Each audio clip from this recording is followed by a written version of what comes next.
열왕기하 19장 35절입니다.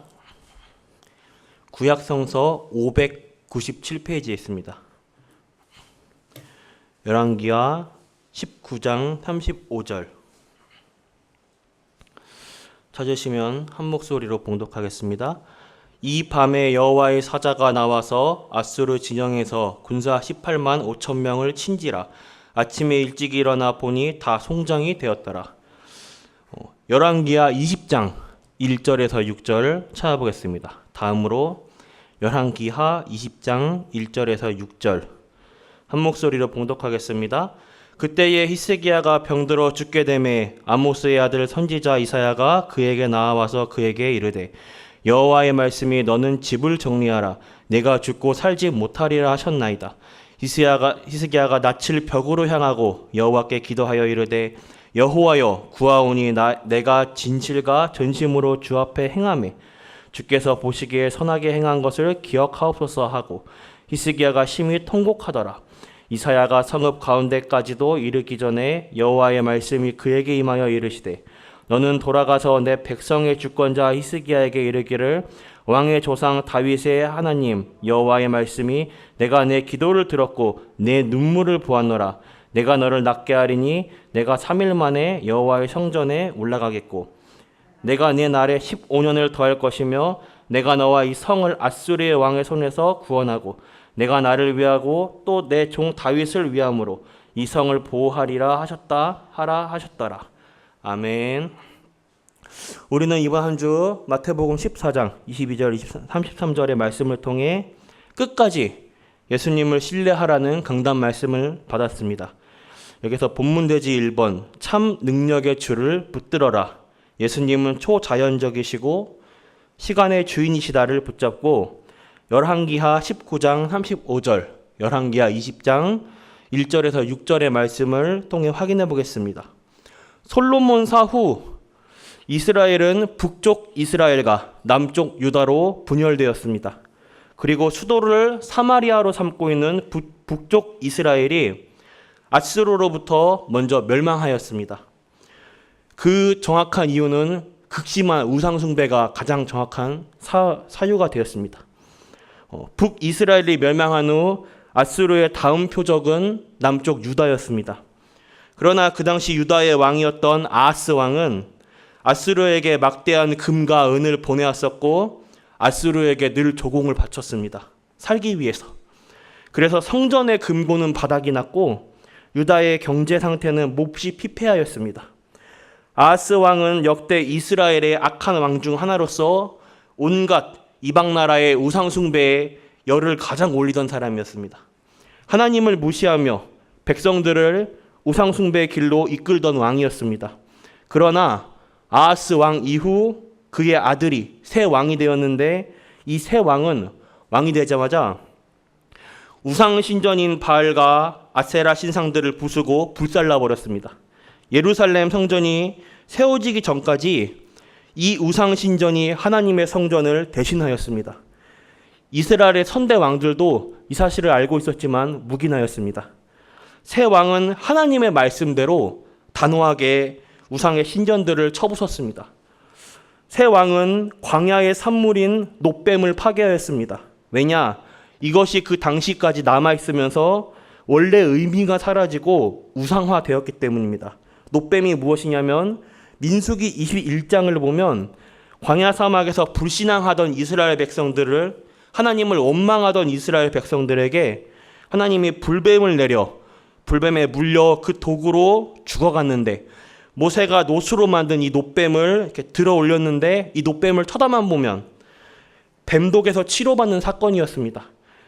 근데 끝까지 불신앙하던 이스라엘 백성들은 그걸 안 본 사람들은 모조리 다 죽었습니다. 예수님은 요한복음 3장 14절에 이것이 본인에 관한 사건임을 말씀하십니다. 장대에 높이 달린 놋뱀은 곧 십자가에 못 박혀 달릴 자신을 의미한다고 말씀하십니다. 곧 놋뱀은 미래에 오실 그리스도를 의미하는 사건입니다. 이 놋뱀이 훗날 이때까지 남겨지면서 의미가 사라지고 우상화되었습니다. 이 새 왕은 이 놋뱀을 부셔버립니다. 그리고 이 아수르에게 더 이상 조공을 하지 않겠다. 아수르를 더 이상 섬기지 않겠다고 선포하였습니다. 이 새 왕의 이름은 히스기야입니다. 그는 열왕기야 18장 3절에 보면 여호와께서 보시기에 정직하게 행동한 사람이었습니다. 악한 아버지와는 다르게 이스라엘의 역사 속에서 3명의 가장 선한 왕 중 한 명이었습니다. 하나님이 보시기에 정직하게 행동하였다. 영이신 하나님께서 보이지 않는다는 이유로 많은 사람들이, 하나님을 믿는 많은 사람들이 부끄러운 행동을 하면서 합니다. 하지만 하나님이 보시기에도 정직하며 하나님의 가슴을 시원하게 했던 히스기야였습니다.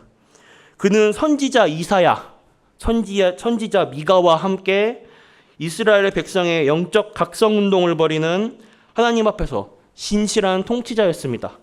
그런데 오늘 히스기야에게 2가지 사건이 생겨납니다. 첫 번째 사건입니다. 열왕기야 18장과 19장입니다. 아수르를 더 이상 섬기지 않겠다고 선포하자 아수르가 18만 5천 명이라는 대군을 이끌고 옵니다. 오늘부터 렘넌트 대회가 시작되는데 렘넌트 대회에는 2만 명의 어마어마한 렘넌트들이 모입니다. 그 숫자의 9배입니다. 어마어마한 숫자죠. 이때 히스기야도 너무나 연약한 사람인지라 문제 앞에서 흔들리게 됩니다. 히스기야는 아수르 왕에게 비굴하게 용서를 구합니다. 그 과정 속에 심지어 하나님의 성전 금고를 넘어서, 아버지는 성전 금고를 바닥날 때까지 드렸는데 그 아버지를 넘어서 성전 벽과 성전 기둥에 있는 금까지 모조리 다 벗겨내서 바칩니다.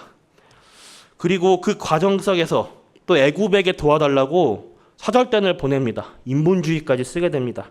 하지만 애굽의 군대는 오지 않았으며 아수르는 조공을 받고도 이번 기회에 완전히 남쪽 유다를 쳐부수려고, 남쪽 유다의 이스라엘을 차지하려고 예루살렘을 포위하고 공격하려 합니다. 이때 히스기야는 마지막으로 하나님 앞에 무릎을 꿇고 하나님께 기도합니다. 우리는 문제와 사건이 생기면 하나님 앞에 무릎 꿇어야 합니다. 내가 이것을 해결하려 하면 할수록 문제는 더더욱 안 풀립니다. 우리 그리스도인은 문제를 만날 때 정확한 해결 방법, 그것은 우리 그리스도인의 삶은 문제와 사건 앞에 하나님 앞에 무릎 꿇어야 합니다. 참 능력의 줄을 붙드시길 바랍니다. 히스기야가 무릎 꿇고 기도하자 그 밤중에 주의 천사가 아수르의 18만 5천 명의 대군을 하루아침에 송장으로 만들어 버립니다. 하나님께서 바로 해결해 주십니다.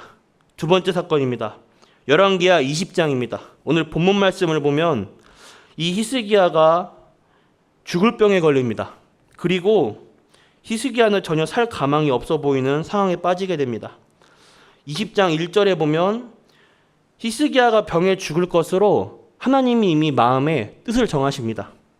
그런데 이 히스기야가 열왕기하 20장 2절 3절을 보면 이 문제 앞에서도 하나님께 기도합니다.